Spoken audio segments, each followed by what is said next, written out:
Hey guys, well, welcome to the Church Growth channel. Real quick today, I wanted to take a moment and share with you an answer to one of the biggest questions that I'm getting, and I think that most pastors are having in this season. And so that question is, how do we utilize Zoom to begin discipling and to actually spiritually lead and guide our congregation? Fantastic question. So let's begin. I've got three quick tips that I want to share with you on how to utilize Zoom. So the first thing is that in order for us to be able to utilize Zoom, we've got to set it up for some of these features, because these features, and very interesting, these features are actually turned off in your basic account. So if you've got a basic account for Zoom or Zoom meeting, you're going to be able to turn these things off. So first you're going to go to you're going to log into your Zoom account, you're going to go to settings, and then when you go to settings, you're going to see this tab that says in meeting advanced. So you're going to click that. And the first thing you're going to see is breakout room. So we're going to make sure that we can click breakout rooms on. Okay, so by clicking it on, it's going to activate the actual breakout room feature, which is a fantastic feature. Another feature that we want to add is going to be the waiting room area. So you want to make sure you have a waiting room area. It's going to be very helpful for you. And then the last feature is the live streaming. Okay, so you'll see that I have all of those features turned on. And what the live streaming allows you to do is that when you're actually hosting a meeting, you can select to host a meeting and have it streamed to your Facebook page. So imagine if you're having a Bible study, you can actually stream it to your Facebook page so that people can either participate in that moment or watch it later. Okay, so those are the three features. We want to make sure we turn them on in the settings area. Okay, so now we're going to go right into the actual Zoom meeting. You're going to see that I'm actually in my Zoom meeting. Okay, so right now the meetings are off. I'm not going to turn on the video because you see me in the corner. And what you're going to see is that there's a couple of features. And on the right-hand side, there's this feature called breakout rooms. Okay, so here's tip number one, or the first way that I utilize Zoom to be able to disciple and to spiritually lead people. We utilize breakout rooms similar to the way we would be utilizing a prayer line in a prayer meeting. So, for example, imagine a senior pastor or a pastor leading a prayer meeting, and then he calls up the deacons and the prayers, and they stand up in the front.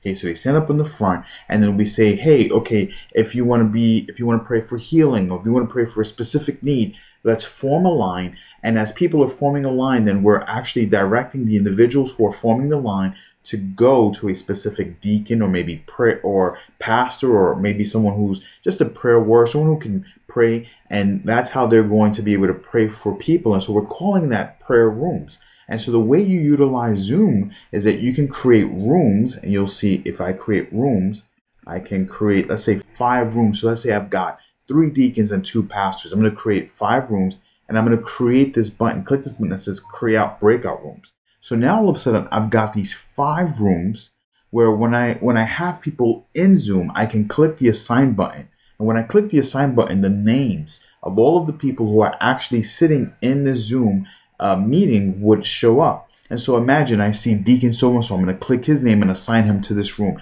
And I can actually change the name of this room into Deacon Michael. And then I can change the name of this room into Pastor David. And then I can do the same. Another deacon, let's go with Deacon Sarah. And so on and so forth.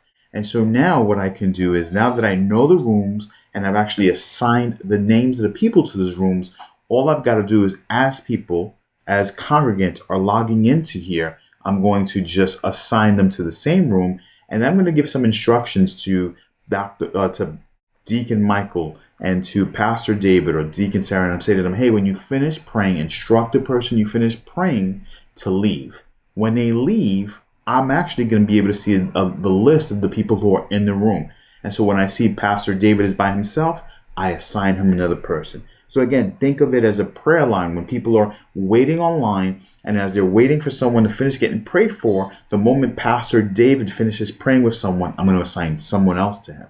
And so think of that as prayer rooms. Another way to utilize this is when you're doing a Bible study. So imagine a Bible study. So typically what I've done in the past is I've hosted a Bible study in a kind of like a fellowship hall setting. And so now you've got maybe 50 people sitting in front of you. And typically the flow of the Bible study is someone comes up, they welcome everyone, and then they actually do a teaching, maybe a 30-minute teaching or a 45-minute teaching. And then once that person finishes teaching, the participants who are typically sitting in circles or they're sitting around round tables are then going to answer certain questions that are going to help them to understand the information or the content. They're going to be able to go deeper in the content and dialogue with one another. So imagine everyone is sitting in the main room, and then once the speaker finishes, then they're going to be ushered into these different rooms. And so again, you can think of it as maybe this is going to be Bible study number 1, and then this one is Bible study number 2. And you can put in up to 10 people in there. And then, of course, you're going to have at least one person who's going to be the discussion leader in that group. And as you're looking at these groups, if you're the actual host of the Zoom meeting, you can join. You can also send messages that's going to go to everyone who's in these rooms. And so it's a fantastic option. Here's the third way that I kind of recommend that you consider using this. And this is in conjunction with another piece of software. But imagine throughout the day you provided counseling, right? Typically as a church, you provide some form of pastoral counseling during the daytime. And so someone would call your assistant, they would set up an appointment, they would call up your assistant, set up an appointment, and then meet with you. And so now imagine doing something very similar in Zoom, where again, someone can call up your assistant, but now you're going to just set up a one-on-one meeting with them in Zoom. Okay, so you can do that. So those are 3 quick ways that you can actually utilize Zoom to begin discipling and investing spiritually into the lives of your congregation. Let's recap real quick.